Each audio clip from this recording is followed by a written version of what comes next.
Okay, welcome to our brainstorming activities on education project ideas and stakeholder advocacy project ideas.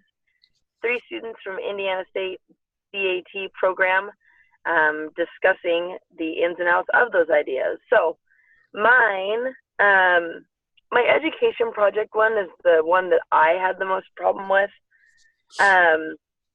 because I'm trying to figure out, I'm trying to capture an opportunity, first off, with a local fire station. I got asked to speak with them, which I was like, oh, this is perfect. Like, this is going to perfectly mesh together where I can educate them on something and talk.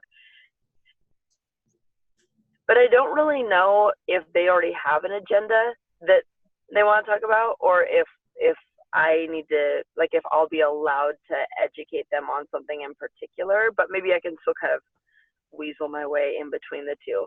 But I'm really excited because with a lot of these projects, I feel like we've created a lot of our need, if that makes sense. Like, oh, you need to learn this, so I'm going to teach it to you, instead of someone coming and asking if I can present and then being able to use that. So I'm excited for the buy-in. I didn't have to create buy-in, I guess, is what I'm hoping I can use. So if I have the opportunity to do an education project on that, I think I might discuss my emergency action plans with the local fire stations and how important it is to like run through emergency action plans, like maybe some sort of a not scenario per se, but something along those lines, where they know what route they're going to come down. Because in this area, there aren't a lot of high schools that have athletic trainers. I would question what their emergency action plans are. And then for whatever reason, as far as like the communication between schools and the fire department go, it seems to be kind of sketchy, like where they're going to arrive, who has the keys to open the gate, did someone park in front of the gate. And so I think like getting the local high schools on board and the local fire departments on board with not just what those emergency action plans are, but asking the question, do you have an emergency action plan? What is it? Who can I work with? How can we make it better? Right now, the teams aren't talking to each other. So that's something that I think I really want to take on. If not that, then this whole spine boarding thing, they mentioned it at DAT weekend, using a scoop stretcher better than like log roll and all of those, like obviously log roll, but all those other things like the lift procedure was really interesting to me. It made me discover like, wow, maybe my spine boarding practices are behind the times. I just kind of assumed that they weren't. So I thought about going that route too. Are we gonna go feedback now? Yeah, please. Okay. So I know you said you didn't know if it was like an agenda for you or not already. So you said that your guys' teams don't really talk about like the spine boarding process and stuff. So do they really even know like what an athletic trainer is and like what your scope of practice is and like what to do? I really don't think so. Like, there's been several times where a fire volunteer team or something like that has arrived, and I'll try to kind of bridge that gap, but it's very much, they really don't understand what I do. Long story for that. Yeah, I think this is an awesome idea, and that's great that they asked you to talk already. It kind of like leads straight into this. I know we do that. We have a meeting every year or every summer with our firefighters, and I know even since we have this meeting, some of them are really, really good, and some of them are still, I don't know, like they want to take the head kind of thing. Yeah. So definitely like creating this relationship and being like up for off the back. I think that's really good that, you can have this opportunity. I would say I like the idea. The one thing that I would say is just kind of be like super forward and upfront, like, hey, this is my job. This is what I can do. Like, basically, like, please don't underestimate me. I know what I'm doing. And, they're here to help, you guys are here to help each other kind of thing. Just kind of create a positive relationship off the bat. Yeah, I was gonna say we did that in high school too. So like during summer we'd have multiple, like, so if you have a certain school within your district, we would all get together on like a Thursday afternoon, Thursday night, and we would go over spine boarding with them. So we practice like patience and things like that, whether they're prone, whether they're supine, whatever the case was. And we would practice within our district. Now, obviously we have a really big, we have schools really close together. So, but it was really good. They would kind of talk, and then we'd actually go out and practice together. And then we kind of had an action plan that we had in place if we ever needed to call them within the local city. So, and that was like a yearly thing. Yeah. That we did. So I think one thing just to kind of think about is you're going to have to like measure your outcomes. So just think of an idea of how you're gonna do that. And maybe you do know that. I'm struggling with that too. So I don't know how you would measure it. I don't know if you do kind of like a survey before and then you do like a survey after. And that's what I'm thinking. Just what do you know?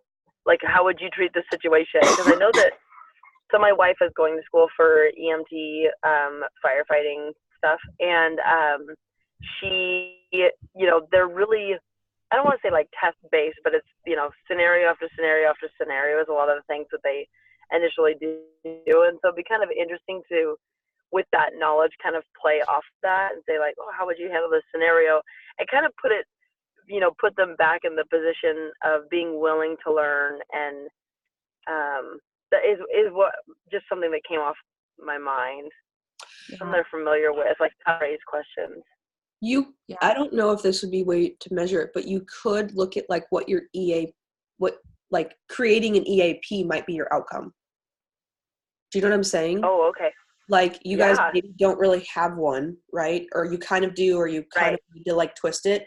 So you educate them and that you get discussion with them. And then at the end, your outcome is, hey, this is our brand new EAP.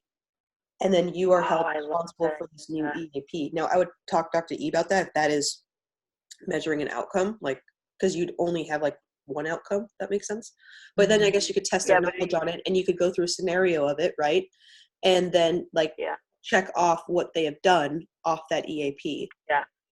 I like that a lot because I think that's more realistic and more, you can actually, it's more applicable to your practice instead of, I'm not saying that it wouldn't be applicable if you took a survey and like figured out their knowledge kind of thing, but it's like, what are you getting out of this, like, instead of just someone like filling out a survey saying they learned something, right? So like, I think that like actually having something to show for it is awesome, and they're going to feel more included in the whole process if you're actually getting their feedback and like where they're coming from. Because I feel like a lot of the time we make our EAPs and we include them in it, but it's not collaborative talking about it. It's just, okay, hey, I made this. This is what I have. Here's my EAP. I want to share it with you because this is what we need to be on the same page as. But they're not actually like involved in the making and the writing of it. So I think that's a really good idea, Nicole. I like that. Yeah, and you could probably start with like things that have gone wrong in the past, like when we were looking the brainstorming, right? Like looking whatever, how do you put out a fire? Well, you put out a fire, you know what I mean? Type of thing. So you could be like, in the past, like start the conversation, and that could kind of lead to brainstorming and figuring out, okay, well, what went wrong in the past for different scenarios and how can we address each one? Yeah, I like that.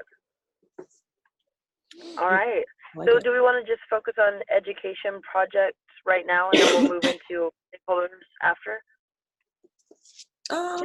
Yeah, that's fine. That's fine. Okay. Go ahead, Kylie. Okay. So for my education, I have a couple. This one I'm more certain on the other one. So, but for this one, first, starting off, I kind of like have different ideas for different populations. So like a student patient one, my first one is vaping or smoking, dab pen kind of like awareness. And that's a really big issue at our school. I know a lot of high schools are like that, but it's a huge thing. I kind of had an idea about this. I just haven't put anything into kind of into going. One of my friends she works in public health in Utah, and this is actually her job for the city that she works in. And she like makes like infographics and like goes out and talks to people about this and stuff. So I kind of reached out to her about it. I actually started it last week, which is weird that like I honestly hadn't even read the assignment description yet. But that's something that's kind of like really important to me because they don't understand how much of an issue it is. So kind of just education on that. I don't know. I was thinking like infographic stuff like that. I was also, for the outcomes part of it, it was a little bit, I don't know, because I didn't know how to like reach as many people as I wanted to. I was thinking maybe starting with a certain team. So talking to one of my coaches, like maybe one of my smaller teams at first, and just kind of having like a little sit down thing with them, maybe like a Saturday morning practice or something, having them like fill out a questionnaire, see what they know about it, because they might already have heard about all this stuff and they just don't care. So kind of getting where they're at, and then just talking to them about it, having, even an open floor, just getting some open and honest opinions, and then going from there. One of the risks that I thought about this is with an open and honest floor, if they tell me something that I don't need to know, I have to report that kind of thing. So I don't really know where to go off that. I don't, I want them to be honest about what they know and, where they're at, but I don't want them to tell me that they're doing it. I don't. That anyway, that was my issue with that. Another thing with student patient population, and this kind of includes parents as well, we have a curriculum fair at our school for incoming 8th graders every year. And my colleague and I were talking about yesterday maybe having a table. We don't have a table or anything there. So our AD we had talked to him about it, and he was like, yeah, and you could tell them like your physical date and stuff like that. Well, I think I can do more with that than just here's your physical packet, have it done by this date, whatever. Doing more, having educational things, actually reaching out to those families that maybe we have a middle school athletic trainer that kind of floats, but she's not at one school. So maybe these patients don't even know what an athletic trainer is or what it does. And whenever coming in as a freshman, giving them a better idea about what we do and what we're there for, and not just to give band-aids kind of thing. I like that. So, but on that one, I don't know, on testing outcomes, I don't know, maybe like sending out an email survey or something to parents, like, I don't know, because on our physical forms, they put contact information and there's an email line because some people they preferred contact that way. And so like using those emails and just sending them out and seeing if anybody would do that. I'm not for sure about those. I think you could definitely have a survey that says, do you know what an athletic trainer is? What expectations, some question phrase around what expectations you would have of an athletic trainer. Maybe who you would get a hold of in a certain scenario, or check all that apply type of questions, and then take another one for whoever stops by. You said that you would be making a booth. Yeah, right? So we'd have essentially just a table and then handing out stuff, just kind of meeting and greeting with people, letting them know what's going on. I really like that idea. I'm not sure about pre stuff. So I would definitely be able to send out a survey post or whatever, but I don't know how I would see a change, if this is helping. Obviously over years I could, so this would be just a long-term thing. So from the first year, are people actually getting anything out of this? Are people even going to answer the survey? Second year, do it again, maybe reach out to the middle schools, talk to them, stuff like that. I don't know, just up in the air kind of thing. I have one more. And Okay. then if you have any feedback, but for my peer, so for my colleague, so she's been out of school for, I don't know, 11 years probably now, and like is a stereotypical athletic trainer that doesn't do much to progress herself. So on like up and coming things. So she's kind of like a person that just does like online CEUs really quick and then just kind of like goes on. I was thinking using Dr. Games's idea of like a journal club, kind of trying to start that with her, not like, you know, coming at her kind of thing, but like, hey, I'm doing this. Do you want to, you know, join in on this kind of thing? Like maybe, and then for my outcomes part of it, like pick a topic, say a month, something that we are not comfortable in, read a journal, talk about it each week or something. And then just kind of like verbally stating, like it would be like some very subjective stuff, but like saying, okay, do we feel better about this? How is this going? Does this help us? Like stuff like that. I don't know. I like that one. I think that's going to have to do with her mindset a lot. You know what I mean? If she doesn't really want to progress, she doesn't want to progress. And that's just the way it is. Yeah. You know what I mean? You can lead a horse to water, but you can't make him drink. So I think, Yeah. I don't think it's a bad idea though. Cause I mean, obviously, and maybe you take with that approach, you know what I mean? Be like, I'm learning new things. Like I need trial and errors kind of thing. I'm trying to see what works and what doesn't work. And, you know, would this be something you're interested in? I think it's a great idea. So hopefully she takes the bait, but you might get more out of it, obviously, and she doesn't get anything out of it. Yeah. And then that makes you just change the way the next time you try it again. And yeah. Of those three, you guys think like the curriculum fair one would be like more viable, or I don't know. I feel like I could reach more people that way, through the curriculum fair one. But I don't know. I love all three of these, actually. I think these are really good ideas. I'm trying not to doodle over what, you know, I already have. I might want to steal all your ideas. Something that I wanted to come back to, you had said, do you teach in the secondary school setting? Nope. So Okay. I just there like when school's about to get out, basically, and then I'm after. So with my understanding, you had mentioned that you were nervous about if you had an open forum, like discussion type of thing, to answer questions or, you know, debunk myths or whatever, like putting that, not locus of control, but basically like they kind of run the show. You were nervous about what if they say something that you have to report. If it is abuse, you know, neglect, things along those lines, that you do have to report that.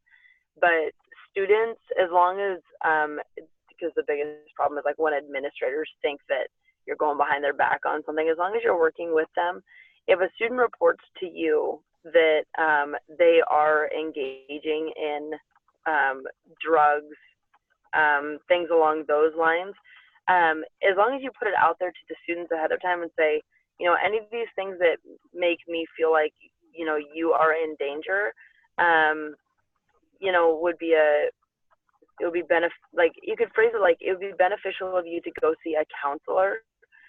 But it's not necessarily like you don't need a mandatory report that like crime has been committed, because they would have to be like caught in the act of those things. And it, depending on how cool your high school is or whoever you're working, like whatever platform you're working with, they might be okay with an open discussion and having a healthcare professional kind of run that discussion. I keep thinking, I kept coming back to like sex ed. So I teach health as well. And they ask like some pretty risque questions. And it's out of pure, sometimes it's out of shock and awe, but it's out of pure curiosity. And, you know, I've had to figure out where the line is, because sometimes my school is like, I can't believe that you would answer that question. And I'm like, well, you know, if they have general curiosity. So kind of working within those boundaries. But I don't think you should be as scared as maybe you are. I don't want you being nervous to deter you from doing that idea, because I think there is so much merit in having that discussion with high school students. You know, the reason why they hide those things and the reason why they continue to engage in those things is because their blissful ignorance is enabled by no one talking about it, and no one being able to stand up and admit, like, well, I heard that if you keep it under this amount, you know, you're fine or whatever, because that would be like some form of admission. When if you kind of open that up and had that discussion, you know, it could speak volumes, like, well, actually that's not true, and this is true, and these are the effects of what you're going through. It's a really hot button thing in Washington State right now too. Like they either just upped or about to up the smoking age in Washington State from 18 to 21. That's ours too. Okay, and they just what else did they do? They just did something with juuling. I can't remember what it is, but they like got rid of, you're not allowed to have flavors, or maybe the flavors have to be a little crappier. I can't really remember like what it was. I think that's a sensational topic right now. It's a huge problem in my high school. So I guess I'm nervous for, I don't know which one you're going to pick, because I like them all, but I just wanted to say that about that one. Okay, thank you. Yeah, I say just think about it and think about who you really want to, like, what's your why? Why are you doing it? Are you doing it because it's a project, or are you doing it because you want to really reach people? And depending on who you really want to reach, do you want to reach parents? Do you want to reach kids? And then just kind of go from there. Yeah. But they're not, neither three of them are bad ideas. They're all great ideas. Yeah, they're all great ideas. Okay. All right, cool. And then I'm thinking, so I have physician assistant students that come in and work with me for about 3 weeks at a time. So they're doing their clinical rotations. So they work in our sports med clinic.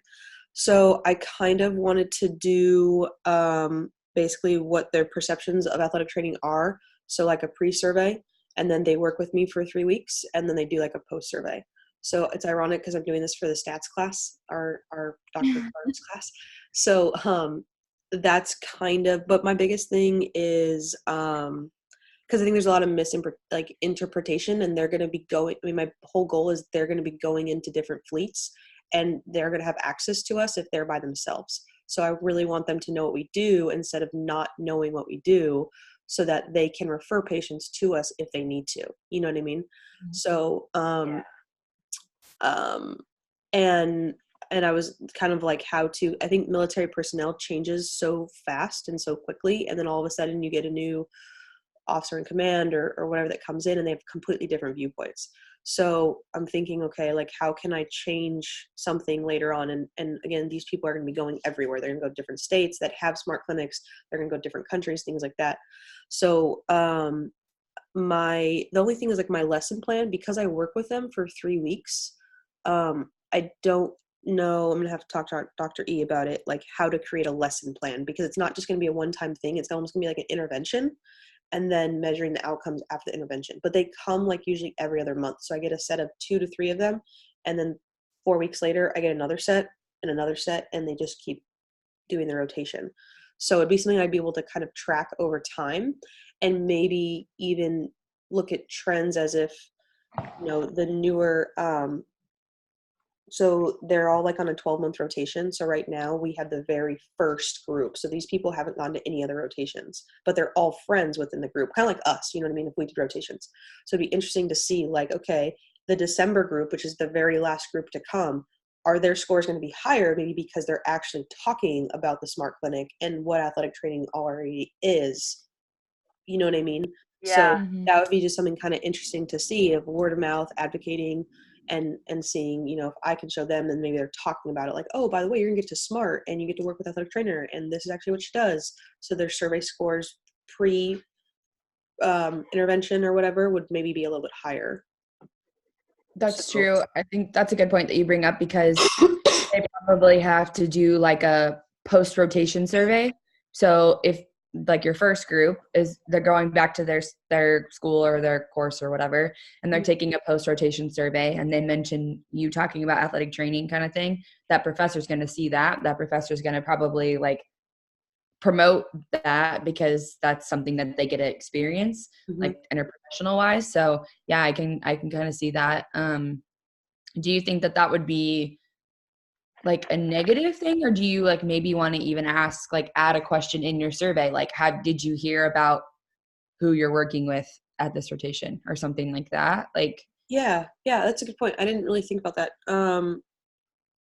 I guess I really could. I mean, I think I was going to try to compare the scores. So I don't know if I did a before and then an after, how that question would change. You know what I mean? Like I'm thinking, like, have athletic trainers have gone through, a bachelor degree or something. And I've been looking online at research, and they've done it for parents. They did like a satisfaction survey and perception survey for parents. So I was going to kind of take that and then just twist it a little bit and do like a pre and post and then like compare the scores. So, but no, I do like that because I think that could be like an option. I think sometimes you can add, and I think as I go through the stats class, I'm going to learn a little bit more. So if that's nominal or ordinal or scale. So, yeah, that's kind of one that I have right now. I also had like satisfaction surveys for patients. I think I only get, the thing is I don't get to sometimes my patients leave. So that's kind of hard to do. And then the other one would be like, we have monthly meetings. Usually our sports med physician gives presentations, not every meeting, but they kind of rotate. So I thought about educating them or educating my colleagues. That would be more like a colleague thing or, peers. But I don't know what I would teach or anything like that. And I love the idea of doing ships, but I can't guarantee that I'll always be on the ship. So it's just kind of, that would be great. But again, it's like a case by case basis. And maybe I just gotta keep knocking. Like maybe I'm making excuses and being like, hey, I got one ship, but at the same time, like now I got to go to probably 9 more ships before one person says, okay, yeah, you can come on, Yeah. So your idea about giving a presentation at your monthly meetings. So I actually have brought that up to my supervisor because of the GAs. So Ben said that in like, where are they? Lafayette, I think, Indiana. Their Franciscan Health does that. So they have someone is like assigned every month, and then they give a presentation on something. So whether that the physical therapists, I think they are included in this as well. And I think that's a great idea. I really like that. And I think that would be easily like for outcomes. I think that would be something easy to measure too. So having that like pre-post or even like, like a survey later, like are you doing anything that I talked about in this whatever in this thing? And I think that's a good idea, and it is used. So I think maybe if you have any idea, like talking to one of the GAs in Lafayette, which is like Ben, Karen, is Justin up there? Justin. Yep. Justin, Kim. Oh, is he? I think so. Yeah. He's just at the firefighter clinic though. But I think it's through Lafayette Franciscan. So yeah, I would talk to them, just see like what their platform is. Cause I haven't like delved like deep in with them, but I just kind of scratched the surface with Ben a little bit, just like to what they're talking about. Dan D, he's in there too. So I think that would be a good resource. If you're like actually thinking about using that one. For sure, yeah. And it could be something that I do this little physician assistant students quality improvement type of thing, and then I present it at the meeting. Yeah. Just getting other people thinking about it, because if you're doing it and if you make an impact, then all your other athletic trainers that you work with, I don't know how many you work with, but they can make an impact as well. And then that's, kind of chain reaction. Yeah, I like that. Okay, cool. Great. Thanks for the feedback, guys. Okay. Jody, do you want to hit us with your stakeholder project? Yeah. So I had a few different ideas for the stakeholder advocacy project. So first off, just to give you kind of a frame of reference, or some context, my high school is extraordinarily behind the times as far as like what equipment they have. They don't even have adequate space for an athletic training facility, really. Then we're in the middle of a construction right now. So, and my campus is divided among two places. So my football team and soccer teams, baseball teams, are like down the street from the high school, and then basketball, volleyball, like all those things are in the high school, and they're like, I don't know, maybe a half a mile away from each other. Not a huge deal, but as far as like they're already behind the time in funding like an adequate space with adequate equipment that is up to date, then they're really against, well, we got it for this one, and I'm transporting like ultrasound machines and e-stem units, to two different campuses, and it's not feasible. It's not taking care of your equipment. Like anytime like you move things around and stuff, especially ultrasound stuff, stuff can get damaged, and I've had stuff get damaged. I feel like when I first started working here, people they like bought equipment and just kind of dumped it into a really inadequate space, and so year after year, they keep talking about improving the space. Are we going to get money for the space? What can we do to get money for the space? But we're like, I am sharing the same pot of money with a bunch of different coaches too. Like that's where the reality is that's where we're getting our funding, is basically like a booster club, but for coaches. And I can never get in on this pot of money, or it's just going somewhere else or something like that. So I've been really frustrated. So that kind of spurned a whole bunch of different ideas. I would really like we're building a renovated high school that's going to have a really nice space. So my like winter sports basically and volleyball are going to have this really nice facility. But when I go and do football, spring and fall soccer, and baseball and softball, I'm back to this literally 10 feet by 7-foot room that has like cabinets that won't lock. It doesn't have a file cabinet. The internet's been shoddy. They finally figured that out. I have no place to put a printer. Like things that has to do with like in my implementation or my professional development plan. But anyway, long story short, I thought about advocating for having, we call it a block house, having a new block house, new equipment, like enough equipment for both facilities instead of sharing back and forth, was kind of my main thing. And one of them was like, I would really like a Game Ready or Nordic Wear or something like that. We have like no cryotherapy units, and I don't have space. I like have I have a whirlpool, but no place to put the whirlpool. So I'm like, oh, there it is, really shiny in storage, probably dusty now, that I can never use. And it's just so frustrating that like, if you're going to do something, do it right. If you're going to buy equipment, put it in a space you can use it, or have the hookups. Like some of the things don't even have plumbing, like where with things I'm trying to do, which is crazy. I'm beating my head against the wall, like building myself professionally, but the place that I'm working in is like really holding me back. And so that, I think, this project is a great opportunity to kind of get them on board. The question I keep coming back to, so there's two or three ideas that I had. The other one that I really wanted to work on was a salary increase. I came to my athletic director, I think I first started this conversation 4 years ago about increasing my pay. And I feel comfortable telling you guys that I get paid a stipend of $10,000 for the whole year. And that is severely behind the times of like like if you were to compare that in Washington State, if you compare that nationally, and if you compare that to like even schools in my area, it is nowhere near current with what people are getting. A school who lives like 10 minutes away from here is getting paid 32 or 36, I can't remember, $1,000 a year for his athletic training stipend. So I came to them like 4 years ago.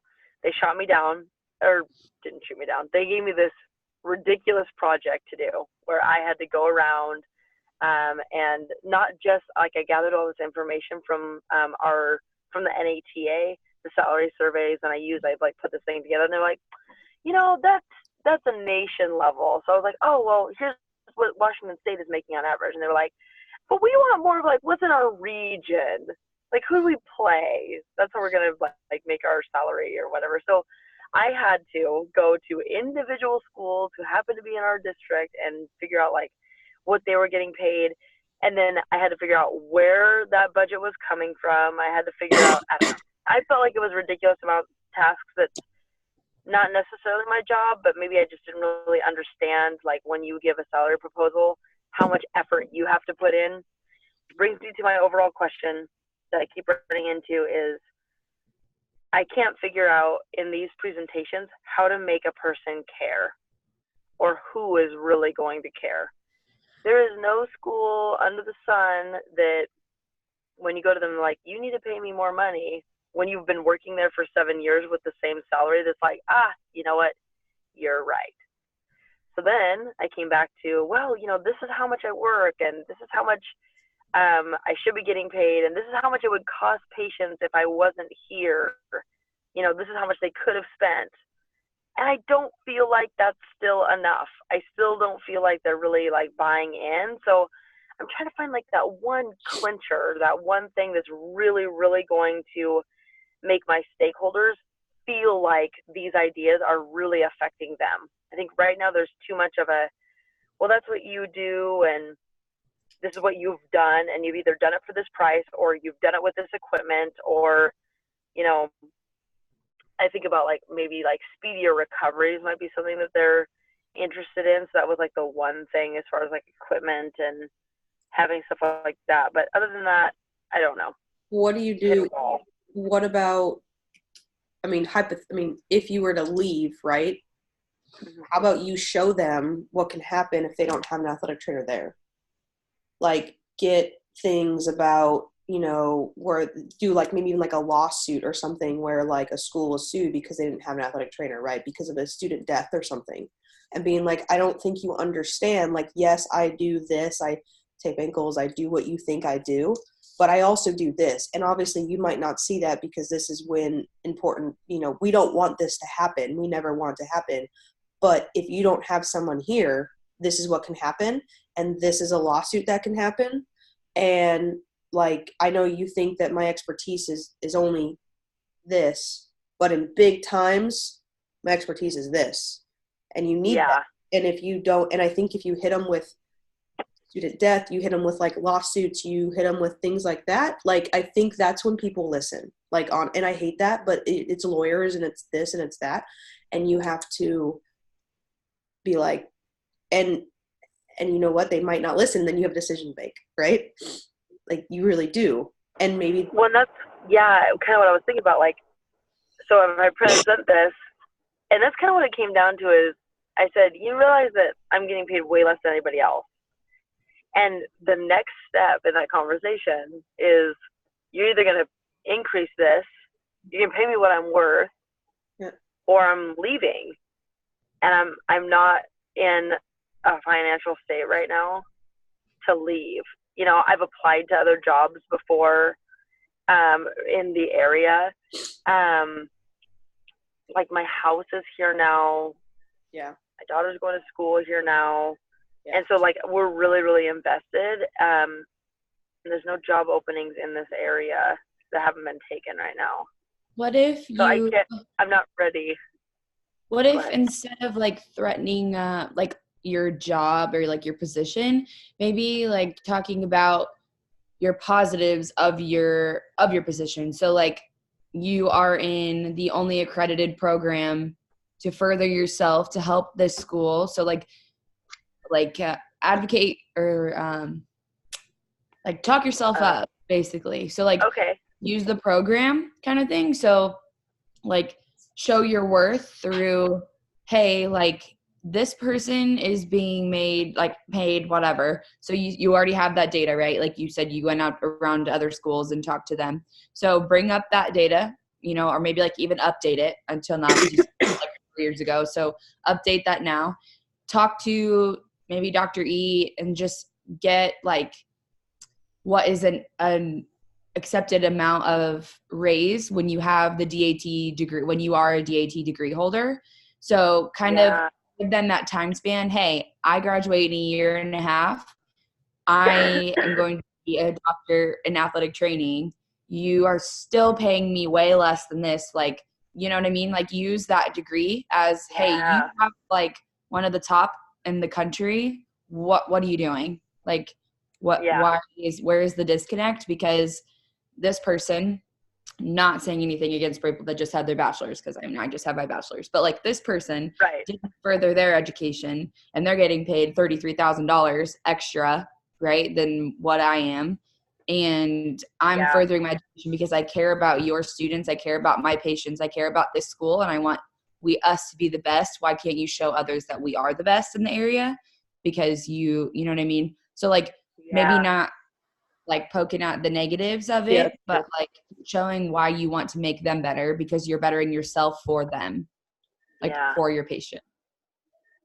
Maybe like kind of like, that's better. Like a different kind of thing. Definitely use the degree because that's super unique for us that we have the only accredited program. And I think that's like a really big, like, hey, like you need to look at this kind of thing. But yeah, maybe even talking to the faculty and just like our faculty and asking what like a normal, you know, since it is so new, people don't get it yet. So like kind of talking to them about like what is like a good salary that I should be at after I have my DAT, give them that year and a half when you graduate. Hey, like, can you think about it until like get your funds together and then maybe 2021 spring when it comes around, like, you know.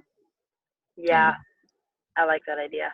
I like that too. And then just to kind of, you could also, if you wanted to, have like parents write a letter about why if you have a good connection with any parents, or like a video or something of just being like, you know, what it is that you do and how much you've done for their child type of thing. And like, you know, that they've worked with other providers, blah, blah, blah. But like you have been, you know, we've been to the ER, but whatever, you know what I mean? Or whatever the case might be. I think if you also can get support from people around you, you can have a bigger army against the three little people that write your bill, you know?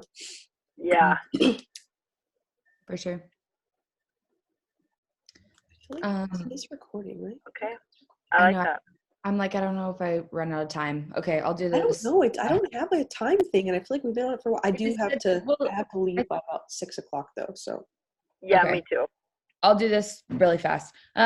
So I have two. One is space as well for me. I'm kind of like in your little closet room too, Jody. And we have a ton of patients, and our storage closet is in the boys' wrestling locker room. So we can't get to it if there's boys in there changing. So we'll have to send a student in there to get stuff. And then like, why am I sending an underage kid into this with all like whatever? So that's a huge thing for us right now. And trying to get like anything done. We like tried to use a storage closet to put something in, and like our football coaches got mad that we put a cooler in their locker or in their space, which is a cooler that they use, and they moved it out. Like, why? So it just kind of like getting everybody on board with that space is like a huge thing with me. I think it's for a lot of people. So that's just something that I need to talk to them about. Another one is standing orders. Do you guys have standing orders from your physician? I'm working on mine right now. Because mine's sorry. No. I was gonna say he's right in the same room as me, so I see him every single day. Oh, okay, that's Ours. So I worked with a DAT student last year. And we kind of worked together on talking to our physician on standing orders, and she kind of took pilot on it, and I was just kind of like CC'd on the emails and like was in like the conversation and stuff. And our physician had no idea what standing orders even were. And I'm like, dude, like this is your license that we're practicing under, like, you know what I mean? Like you're telling me to do whatever you want kind of thing. Right. So standing orders is huge. I think I want to talk to my supervisor and my supervising physician, maybe just like sit down with them instead of just doing it as an email chain like it was tried before. I think that the personal connection is lost through, you know, electronic conversation. Trying to find a different way to explain it, and, you know, using our State Practice Act as stuff, and advocating for skills that I'm going to be learning in the program. So we're going to be talking about like suturing and stuff like that, which in my setting is kind of hard because I work with minors. So like getting the parent permission, obviously, but even if I'm, you know, standing there, hey, I'm allowed to do this. Would you like me to just do sutures on your child? Because a lot of the kids that I work with don't have insurance anyway. So I'm pretty sure that they would be okay with me doing it at the school instead of sending them to a clinic or the ER to go get stitches and have to pay for it when there's something I could do myself. So the one thing that I'm nervous about with this one is that obviously I haven't learned those skills yet, but we're going to be, you know, in manual and stuff like that. Like, I mean, it's going to be coming up, in like integrative health. So, that's my thing with the measuring outcomes. The space one, I'm not sure measuring outcomes. I think that maybe like doing a patient like satisfaction survey. I think that would kind of go with that one. Like, hey, because we have a lot of patients that that don't come to see us because it's so crowded. Like they're literally like, I felt like I was going to wait forever, or I felt like I couldn't even get into the room because you were helping like so many people that they walked away and they just left. Like, I feel like I'm not reaching my patients because they feel like they cannot fit in the room. And I think that's a huge thing that I need to get that information, use that as advocacy for what I'm trying to get, like as, you know, a backup. Standing orders. I was thinking about like using like lawsuits and things like that, talking to them about that, but I don't really know how to measure on that one. So that one I'm like, I don't know, on the fence with. Yeah, I don't know how you measure that either. Yeah. Like I think it's like something that I really need to do, but I don't know how to measure it on like, I don't know. Yeah. You just shoot Dr. E an email and ask her. Yeah. Yeah. Have really good feedback and good ideas. But I think our first lesson plan is due next week, so yeah, we gotta. Yeah. Okay, and then for me, I gotta talk to Dr. Games about this because I think he already knows. But so I think I've shared this with you guys before. So through the Department of Labor, athletic trainers don't have a like a code. Like we're not coded under anything, but we're coded under as medical assistants. So our pay grade is like significantly less. So we like physical therapists have their own, physical therapy assistants have their own, occupational therapy has their own, occupational therapists have their own. So like, you know, depending on where you're at within the city and the state, like it says, okay, this is what they should get paid. But there's no athletic training. So we get automatically dropped into medical assistants, and we know that our qualities are significantly better. Well, I don't want to say better. You know what I mean? Well, it's different, yeah. Yeah. So, you know, whether, you know, I think the base pay for a medical assistant in San Diego is like $17 an hour. So that's where they start me at. That makes sense. So then I have to prove why am I worth what the NATA is like, you know, $30 to $35 to $40 an hour. So finding that that connection. Dr. Games knows a lot about this because he's worked in the military. I'm going up. It's not, I think if I go to the military doesn't have any say in it. It's not their responsibility. Like the commanding officer doesn't write my paycheck. So I think it could be something though that I don't know if I have to kind of talk to him about it, about who I should contact, and because this is like a really big thing that upsets me. So, and it could be something that could really change everything. You know what I mean? And not just my life, but other athletic trainers throughout the United States. So, I guess I don't even know the first step of how I would talk to the Department of Labor about it. I don't know. I think the stakeholder would probably be the Department of Labor, but I got to figure out what I'm going to do in between to figure out how to fix it. Is that that would be like a statewide thing, right? Mm-hmm. Like on the whole state of California. Yeah. Kind of and the thing is, I can't go like my stakeholders at work, like, cause they don't really do anything. I can't go to they call it the core office, which is the contracting office, because they don't do anything. It comes down to when you look at the paper, the core could say, hey, this is what athletic trainers do. But then when these contracts are bidded, they're looking at okay, you're a nurse type 5. Okay, that's I know what you're going to get paid. They go, oh, athletic trainers. Oh, okay, they just go under medical assistants. So that when these contracts are getting bid, they're not getting bid to what they should. They're getting bid a lot lower. So then the company comes to us and they go, oh, what do you guys do? Like, we only bid X amount of money to pay you because that's what you fell under. And it's like, no, you really should be bidding on very close to like a physical therapy assistant, which is around the $33 hour range, right? But there's that misconnect. So then these companies take us on and they pay us less, and they can't pay us anymore because they bid on the fact that we're only worth $17 an hour. Is there like... Damn, we're over here thinking small school. You're taking on the whole dang state. Are there like advocacy groups in California? Like, I feel like there should be people that are like on the same page as you kind of thing. Like maybe reaching out to them and seeing what they've done. So they do have the armed forces. It's like called the AFATS, which is the Armed Forces Athletic Training Society. So reaching out to them, I think, would be a good idea. It's been kind of like really broken the last couple of years. I don't really know if anyone's really in charge of it, but it could be, something that, I mean, like in the last, like my colleague that's been there for 10 years, he just left. Like he quit his job because of the situation. So, and he was there for 10 years. So, and then there was 6 of us on a contract. 3 people have left. So it's like and people are definitely, leaving. So I don't know if it's about building like a foundation or like a group, you know what I mean? That then we could do more things. So I got to talk to Dr. Games about it. I was supposed to talk about it at DAT weekend, but we were so busy during DAT weekend. We didn't have like any time to talk. Yeah. So, I think I know you have to go, but I know the outcome of this. I think you could even kind of like use it as, if you find people that are doing the same thing as you, kind of using outcomes on them, like what have they tried that doesn't work? Maybe kind of switching that, because I don't know how fast you're going to be able to reach the Department of Labor kind of thing.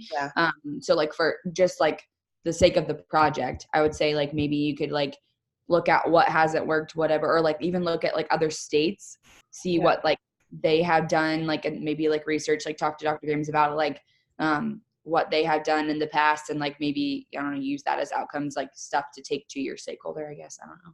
Yeah, no, I think, that's a good idea. I've been writing all these notes down too. Okay. Yeah. Well, I think we had a really great convo. I think Jody had to bounce for a sec, but no, I appreciate, I'm so thankful that I get to work with you guys and just bounce off ideas, and so thank you. Thanks for listening. And hopefully, I think I'll stop recording. And then